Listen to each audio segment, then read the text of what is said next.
در لغت‌های تاریخی که دانشمندان علمی صاحب فیلولوژی کار کردن، اسک معنای بلندی دارد اصلا.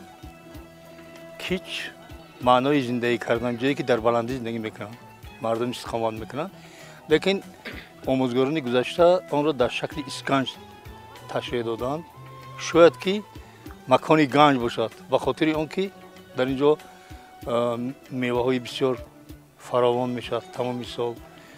بعد زندگی مردم از روی همین و یک عمر این دهه همیشه دهه بوی به حساب میرفت. شاید که همین کلمه اسکنج درست‌تر باشد، به خاطر آنکه تمام سال فراوانی در این دهه مشاهده میشد.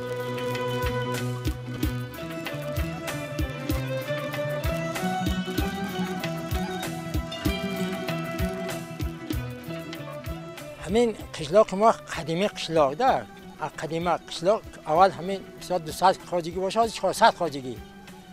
لیکن همین قشلاق اساسش همین آدمای پیشتر از دهبی سمرقند آمدگی بودن. وقتش بده. همین قشلاق ما کنه من همین آبی که همینجا آمدگی از خط 3 کیلومتر 4 کیلومتر از هم چشمه آوره همین انا بین قشلاق و همین هر یک تاشکس 5 6 تاشکس آب سردادگی یگان کمپیوتر نداره. همش قاعده بی همین گویا که همین قشلاقی گویا که همین شهر ده تمام ماشین هم همین تمی بیاد میرد، هم قشلاقی بالا همین قشلاقی میرد، ماشین این تخت هم نمیام مثال همین قشلاقی گذشت میرد. ولی همین قشلاق اسکیچ میگن. اواز همین اسکیچ همین نامش همین کلانا وقتش ماندگی استجای همین آدما اومده همینجا استادگی با اسکیچ شدگی همینجا. در دهه اسکیچ زندگی میکنیم جماعت دهه خانقاه کوهی. اکنون درباره دهه اسکیچ خیلی دهه اسکیچ است یا اسکنج است، اینجا خیلی گفته‌ها زیاد هستند. من فکر میکنم که این معنای تامش همین گنج است. در دهه ما مکتب هست، بنگاه طبی است، کتابخانه ارزی وجود دارد، یک چند مرکزهای تجارتی برای فروش موادهای غذایی اولیه. بغیر از این در اینجا سردخانه ها موجود هستند.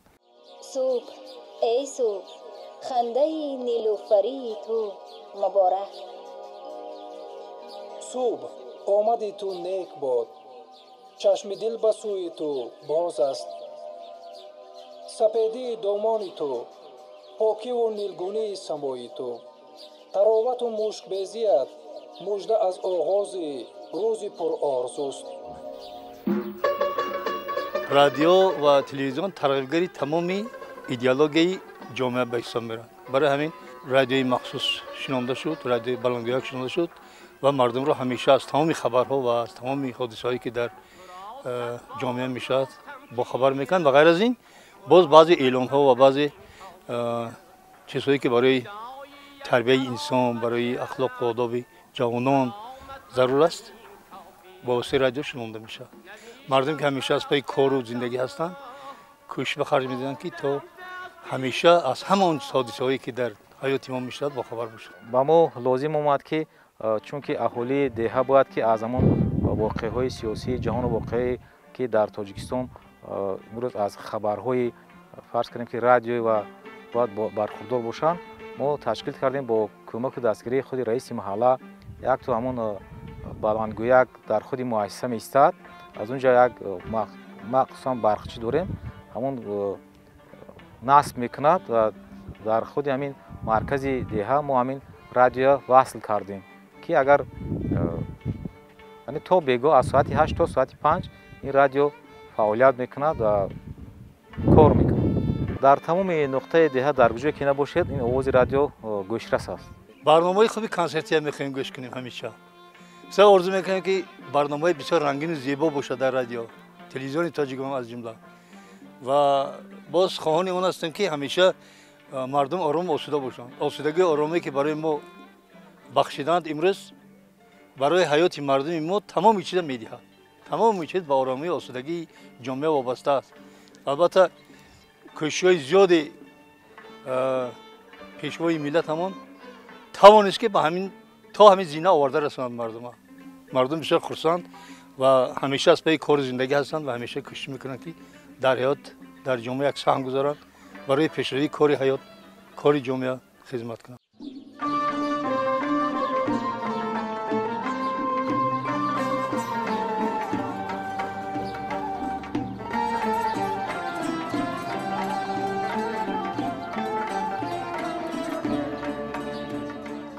باغات و میوه هایی که در اینجا میسازن اونها تمام سال میبندن، سالبند نی، هر سال فراوان میبندن. البته با مهنت و زحمت مردم وابسته، چون که خلق مهنتکش شد و خدا حاصل دادن میگیرد. برای این سال گذشته هم همین خیلی بود، این سال هم هرچند که سال گذشته اکثر خنکی شد، خنکی سخت شد، بسیار میوه خنک زد، لیکن به هر حال باز مهنت مردم امکانات فراهم آورد که باز هم حاصل روی یاد. باز حاصل شد که خیلی قناعت بخش بود برای آدم. زمینی بیکار بود، همین زمین ما این سال همین سال ان همین نولچاکای آورده شنودیم این اینتنسیوی، یعنی اینتنسیویش معنیش همین که 2.5-3 با 1.20 با 1.20 می شود. برای همین این معنی چی دارد باغ اینتنسیوی؟ معنی اون دارد که از زمین پرمحصول استفاده بردن، از یک زمین خرد گرفتن حاصل بلند.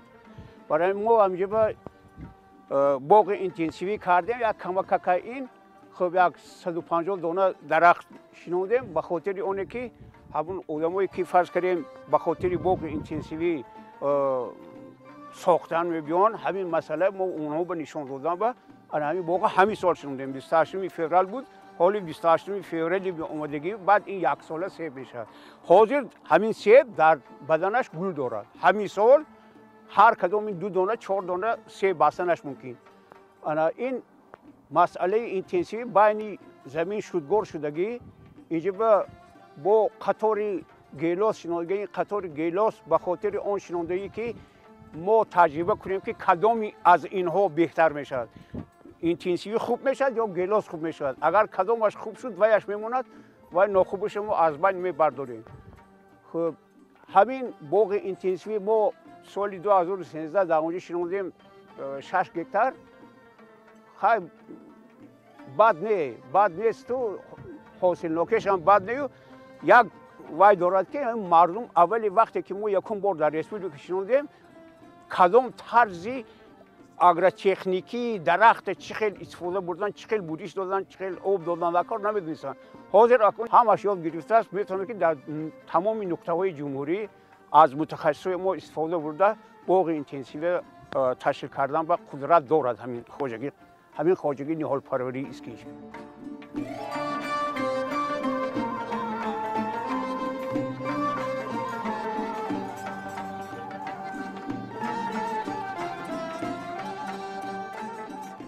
درباره همین سیب یوشکی که ما همین سال گذشته شنوده، من یک چی معلومات دارم. برای زمین‌های للمی در شرایط تاجیکستان ما موافق گفته جناب عالی گفتن باغ‌های کهنه را ویران نکنید، برقرار کنید. ما همین هر سال 20 درخت 30 درخت هایی که کسل شدگی میکنیم جوش بود سیبوی نغزی که تیار کردگی bez ویروس نی خانه با تیار کردگی آورده میشونیم. این چی معنی دارد انمی سیبوزی از نزدیک گریدینه برای اونی که این 2 پیوند دارد 3 تا حتی این یکم پیوندش در تخمی تگش ریشه تخمی اینجا ما پیوند کردگی همون تخمی با اینتنسیوی پیوند کردگی اینتنسیوی با نوعی که برای من شما در کار همون نوع پیوند اینه چی میگوید نام اگرونومیش که اینترکالر یا که دیگر توجیکش که دیگه روسیش که میشه ستافکا میگوید اینا ستافکا 2 پیونده ریشه تخمی موباین کندچه اینتنسیوی بولو سورت نوعی که برای من شما در کار چی معنی دارد این کار؟ همه این کار برای خودجگی قشلاق تاجیکستان معلوم شده به خاطر اونه که وقتی که در موباین اینتنسیوی میبیاد این محصولات 7 سال 8 سال نگاه نمیکنیم سال دیوم سیوم به نهال بستن و سر میکنه. اینجا فقط باغداری نهال پروری سوخاز نهال پروری اسکی میگن من نمی قلمچه پرواز میکنن و من تاک انگور تمامی درخت همینجا هست من با فروش هم هست همینجا انا همه خیلی باغ پروری داخل چهارو هم دارن بعضی چهارواش کم شده کازی هم فقط باغ پروری بس کردیم وقتش با قیم بودن وقتش با عذاب میکشیدن اکو رفته هزو میوردن حاضی همه شرایط نقش دگی شرایط حاضی ساز ماشین نمی آمد ما پیاده تا چند گام میگه تا اونجا پیاده میرفتیم و گشت با پیاده می آمدیم تا همجا افتاد می آمد مثال حاضر من دهان در ماشین امسال است همش قایده همه ساز یگان تقصیر نداره مردم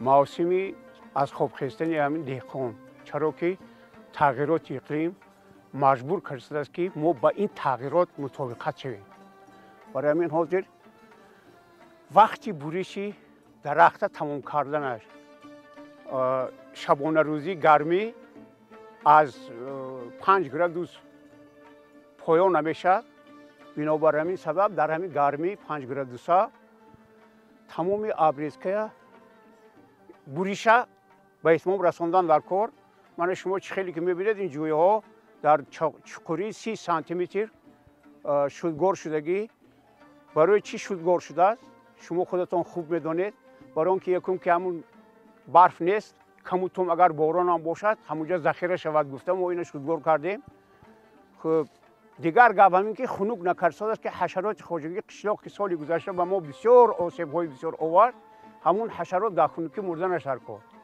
لیکن امید هست که همه حشرات ها اگر 80% هم که نیست نشود اقلا 20-30% نیست میشد از حساب همین شودگار شدگی چون که خانه وی ویران شد اونجایی که وی خواب میرفت چاپه کرده شد و تا گشته خانه کردنش از مرگ بچشد خب بوریش اصلا 3 نمودی بوریش است بوریش به شکل ضروری بوریش تنظیم میوه بوریش بیولوژیش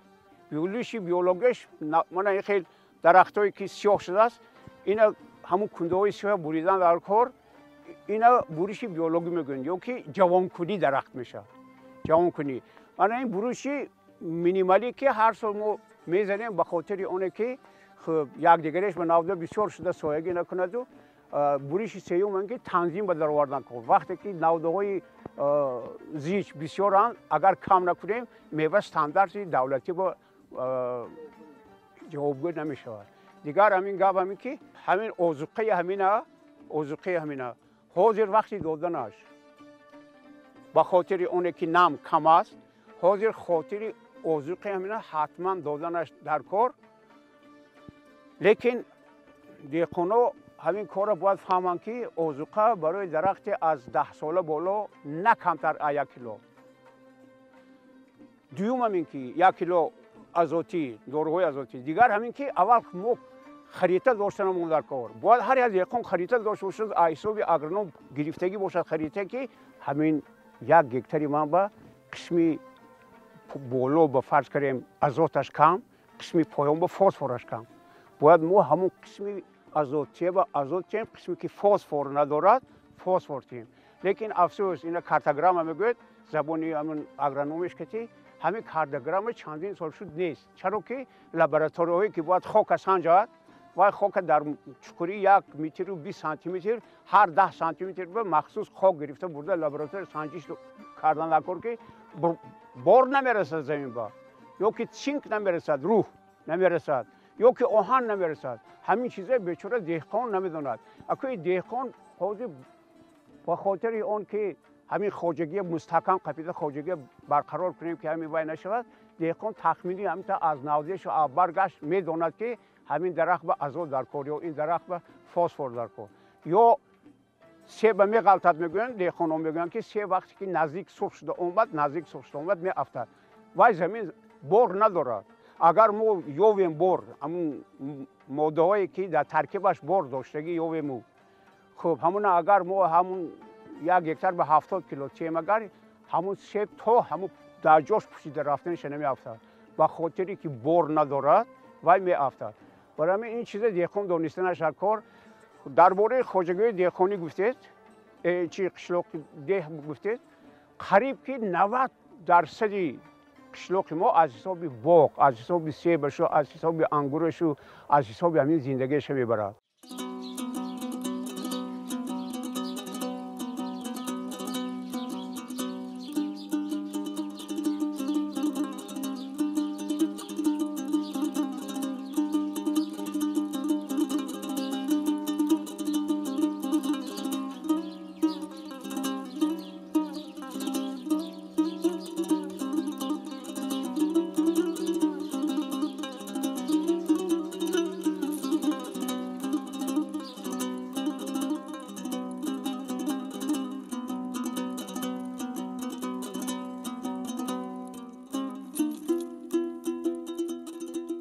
توی معرکه موافقی همون درس قانونی جمهوری تاجیکستان درباره تنظیم و رسم آیین میگذارد و رئیس کمیته محل با از آن نظارت میکنن، همیشه کوشش میکنن که همه طلباتی که در قانون هست رعایت کرده شود. من چندین معرکه‌ای که میشه همش از روی طلبات قانون. در اینجا کمبودی قریب مشاهده نمیشه. 25 سال شد من همین کسب مشغولم در همین خدمت خلق. معرکه‌های همین قشلاق میگذرونیم. بیشتر خد بود دود دیگ آش میپختی، یک دیگ با شوربا میمونه، یک دیگه باید ژرکاف میموندی بودم میخواد. من حاضر من 15 16 کیلو ماکسیمم 20 کیلو آش میمونه. همین گردو دایره گردو گذر خشت وارش گام میذاره، گردو اطراف همسایه‌اش گام میزنه. تنظیم ده بعد همین تنظیم همین خیلی بهبودیش دیگه خلق با تمام آسانش دیگه.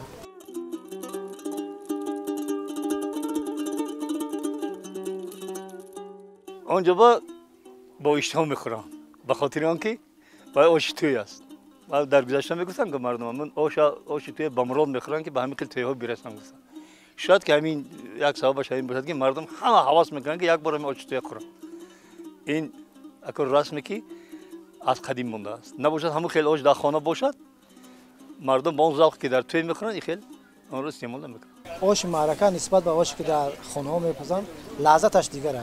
دو رفتگی خاصیتی دارد که به هر حال نسبت به آشای خانه که میپزن خوبتر است. روی محصولاتش ممکن بسیارتر میشد، در پر میپزد، برای همین طعمش لذتش دیگرتره.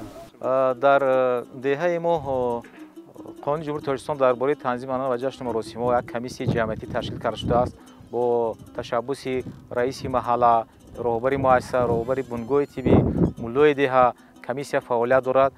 این کمیسیون تمام جشن و مراسم‌ها را زیر نظارت خود می‌گیرند و قانون جمهوری تاجیکستان درباره تنظیم آنان و جشن و مراسم‌ها قطعی رعایت می‌شود که این خیلی هم سطح و صفت اما گذراندن چهاربین و تنظیم دارد.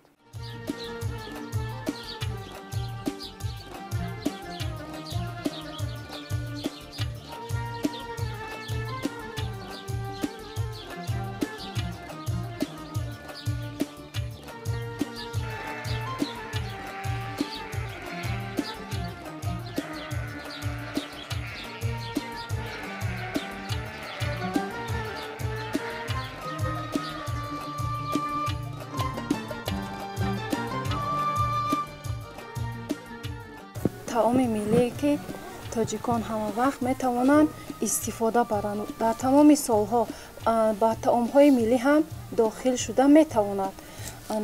برای شکراب برای ما لازم است پیاز، پامیدار، بادرنگ و کبوتی شیبی. حاضر ما همه اینها را با همدیگر آمیخته میکنیم. از نمک استفاده میبریم و همه آنها را با همدیگرشان آمیخته میکنیم.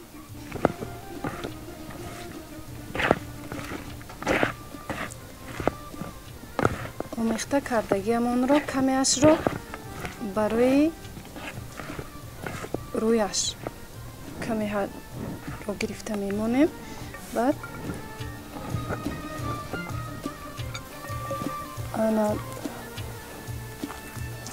حاضر از فطیر استفاده میبریم. فطیر رو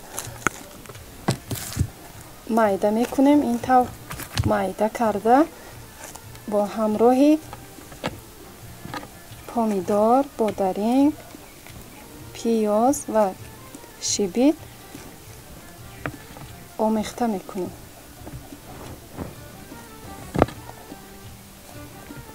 این میتواند باز به طعام‌های ملی هم داخل شود. به طعام‌های ملی هم داخل می شود و در فصل بهار بسیارتر استفاده میبریم. در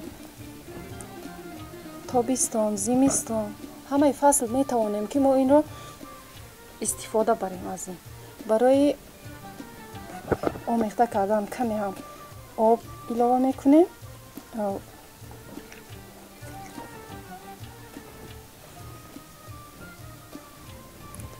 می توانیم که ما باز علاوگی من از زیرابای هم اگر علاوه کنیم باید باکی نداره.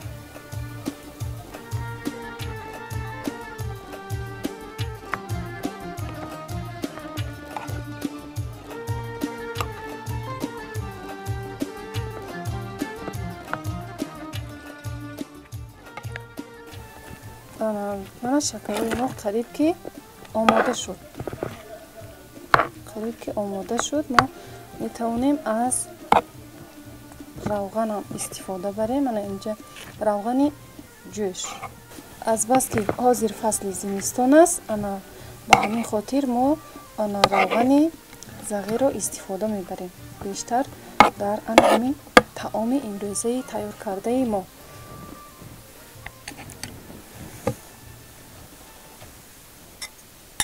انا روغن رو برای این ilova میکنیم.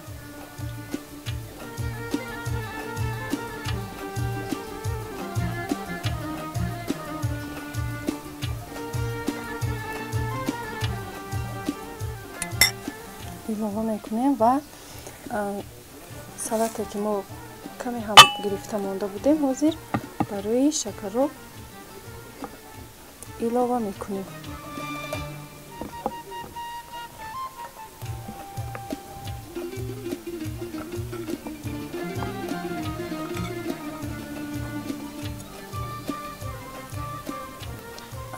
شکروی ما تیار شد. شکروی ما امروزه تیار شد. خیلی با شخصانی هستند که موافق طعم و ذوق خود میتوانند از چکه استفاده بردن با میل خود استفاده برند و خورند. 63 سال شد مثال که همین خونی پنجره به زندگی کار شدیم. زندگی چه خیلی است؟ زندگی ساز، تینج، میوه هست، مثال انگور هست. شغل اساسی باغداری. باغداری. باغ خود سیب داریم، ناک داریم. من به فکرم بادام علاقه مخچه کرده است. بادام هست، خب زردالو هست. قریب شکفتن بادام. بادام وقت گرم اومد. من همه شکر رو گرید. این حساب مهنت خودم و حساب محصولات همین باغ من حاضر تیار کردم.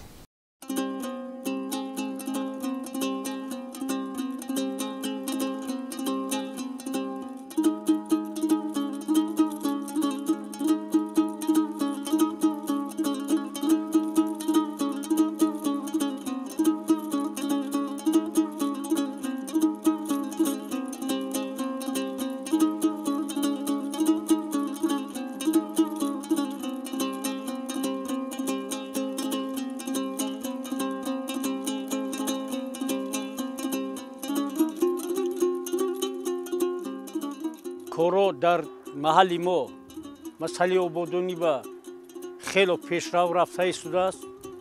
تمام با حرکت کرده ایستادیم که با پیشروی کار زیادتر شود، چون که ما سخنهای جنوب اولیا سرمشق کاری خود حساب کرده به حد حرکت ها کرده ایستادیم که جمعیت ما محل ما پیشرویش دوچند زیاد شود. خب بسیار کارها در همین محل انجام دادیم. زیاده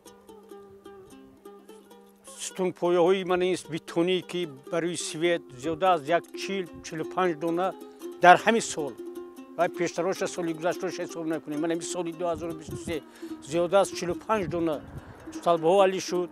ترانسفورماتور 1-2 تا علی شد. ترانسفورماتوری قشلاق زیاده 8 ترانسفورماتور داریم. همیشه تعمیر کپیتالی گذراندیم، ساعت فایزه کردگیم.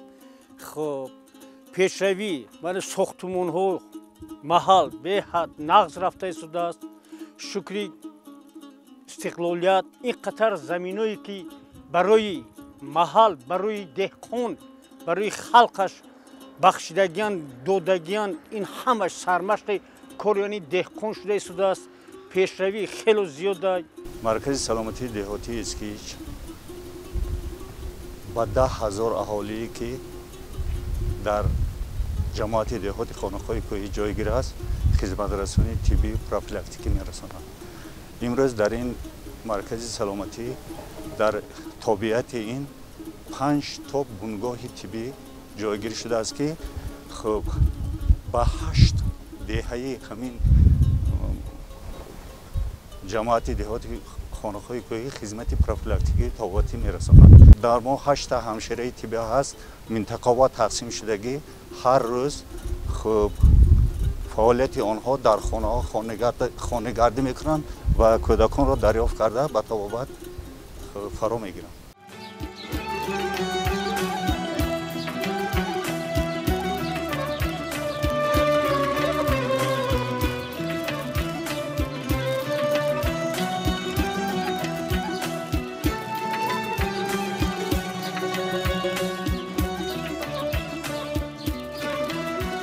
این هنر را از تقوایم آموختم.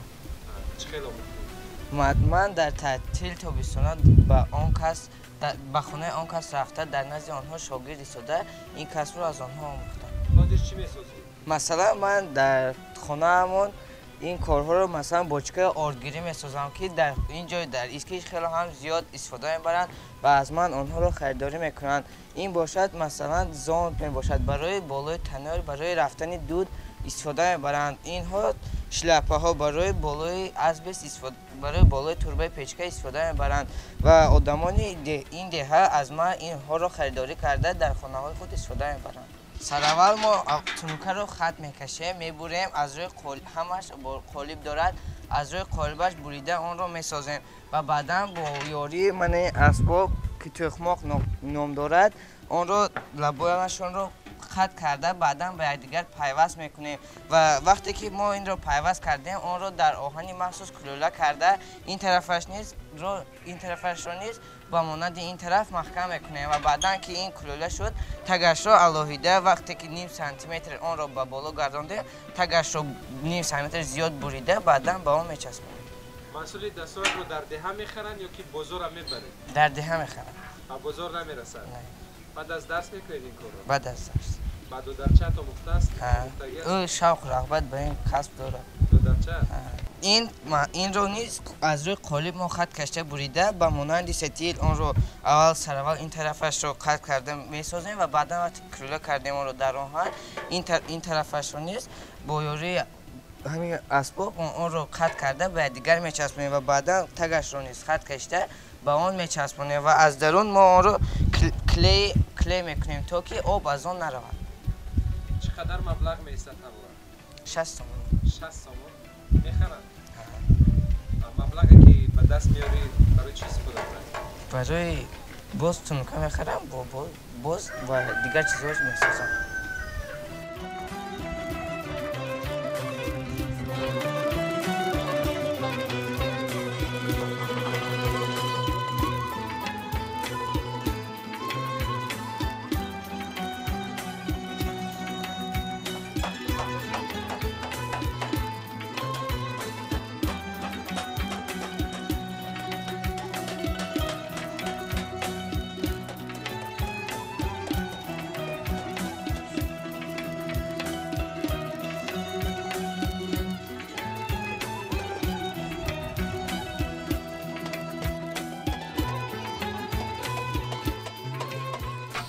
من طول 10 دقیقه یک توربه ساختم که در دهه نرخ اون 10-12 تومان میشه.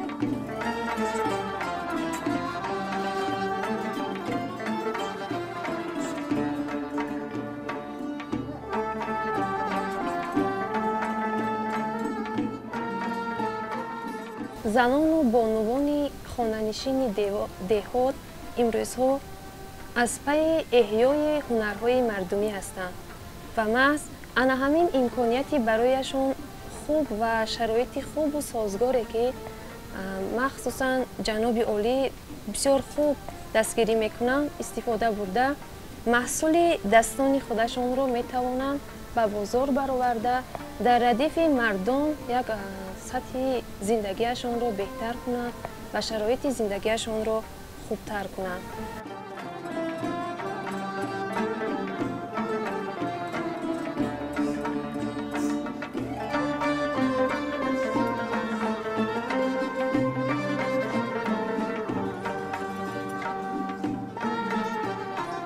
дар деҳа курсҳои кӯтоҳмуддати дӯзандагӣ ва ҳамширагӣ гузаронида шуд. занҳои деҳа омада дар он ҷо омӯхта соҳиби шаҳодатномаҳо гардиданд من باوری دارم که در آینده نیست ما برای آبادانی شهر و وطن خود سهمگذار میباشیم. این کس هنری زردوزی دارن، محض با همین محصول دست خودشون این کس میتونن که بولشتوی زردوزی دختر گل عروسونه که به شوهر میبراین اومده به این افای زردوزی مو پیشکی فرمایش میدهند و یعنی که تخت و بار عروسی خودشون رو زیب میدهند. انا این هنرهای مردمی نیز محصول دستی زنهای دهاتی ما هستند. در برابر بالشت‌های زردوزی انا این گونه کنزلچه های زردوزی برای دخترچه ها میدوزند که این هم فرمایش میگیرند. انا این گونه توقی های زردوزی نیز به عروسای ما دوخته میشود.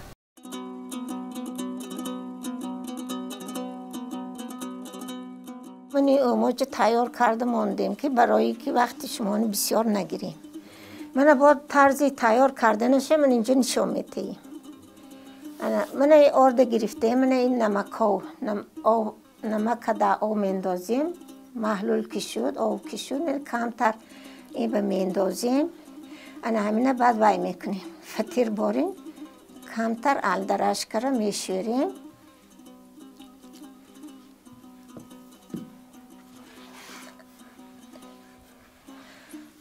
انا بعد همینه چقدر همین وای میتیم مالیش میتیم دست کتی چقدر مالیش میتیم که همین من همین خیلی وای شود تیار شود یعنی قریب 1 ساعت ما همین با وای کردیم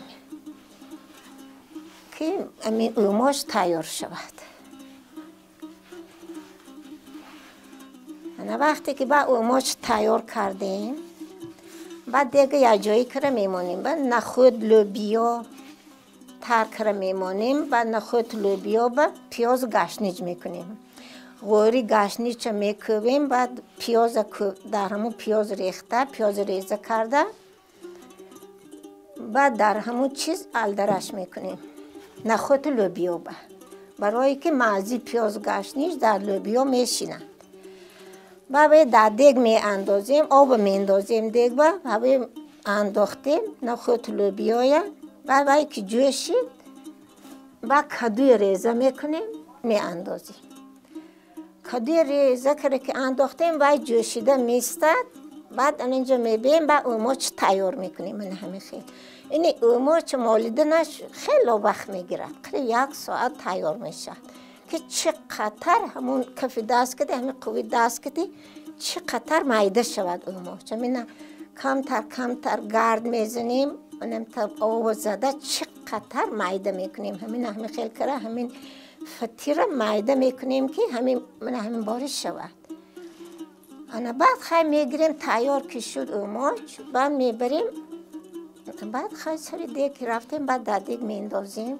کبوتش با ابالوش گشنیج لولوان ریحان انا با کبوتای ریزه کرد تیار میکنیم بعد در دیگ میندازیم نمکش توغری میکنیم بعد که جوشید بعد که جوشیده که پخته که رسید بالاش خیلی کفکی وای میکنه کفکش بایم با جمع میشد بعد اوماش تیار میشد هنهاز این تیارش میبریم دیگ و میاندازیم انا خیلی شما وای کنید اینش با من گشته با اینش ما خودمون با اینش مولیده مایده کرده خیلی کرده با جای دیگه در کار میشه اگر این تیارش ما باید میکنیم اگرش یگان وقتی اگر گوییم که در کار شد بریان کرده میگیریم روغن با یا وقتی در کارشو میگیریم یا میاندازیم یا شیر میاندازیم یا که خیلی با من کبوتی میاندازیم با اوقات تیار میشه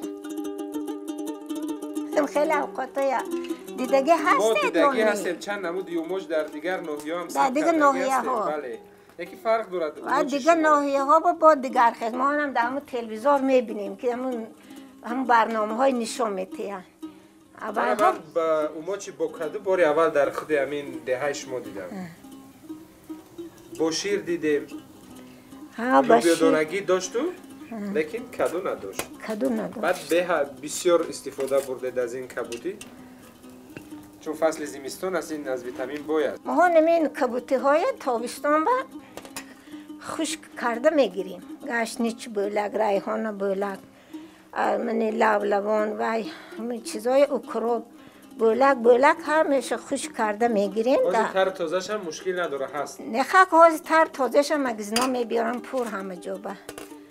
نخه یه وقتی نبودگی به اهمو قاقاش استفاده میبریم، اهمو چیزای قاق.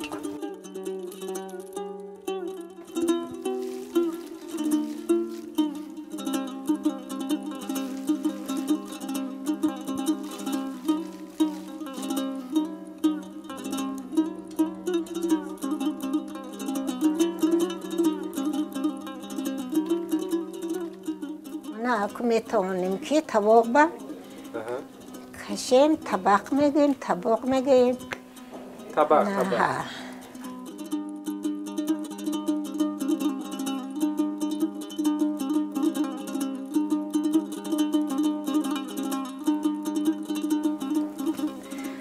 اکو ما میتوانم حاضر که این کشیدیم بعد این کم ترک با آب جوشیدگی اندازیم سیوقتر کنیم. سیوقتر که کنیم با خوردنش اینش خیلی حاضرش بس. بسیار بولازت میتوند. اندازم با. بس. بولازت که باشد اینجا وای میکنیم خطیق میندازیم.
شیرین از در جوی شما، لطف و احسان از در کوی شما، روشنایی بارد از روی شما، روشنایی بارد از روی شما، روی شما، روی شما. اینقدر زیباست قشلاق شما، سقلی دل هاست قشلاق شما.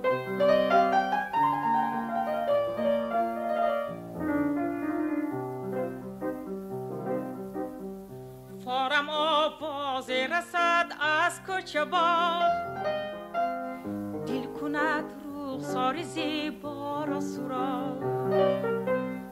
یاری ما هرگز نبیند درد و داغ، یاری ما هرگز نبیند درد و داغ، ای درد و داغ، ای درد و داغ. اینقدر زیباست قشلاق شما، سقلی دل هاست قشلاق شما.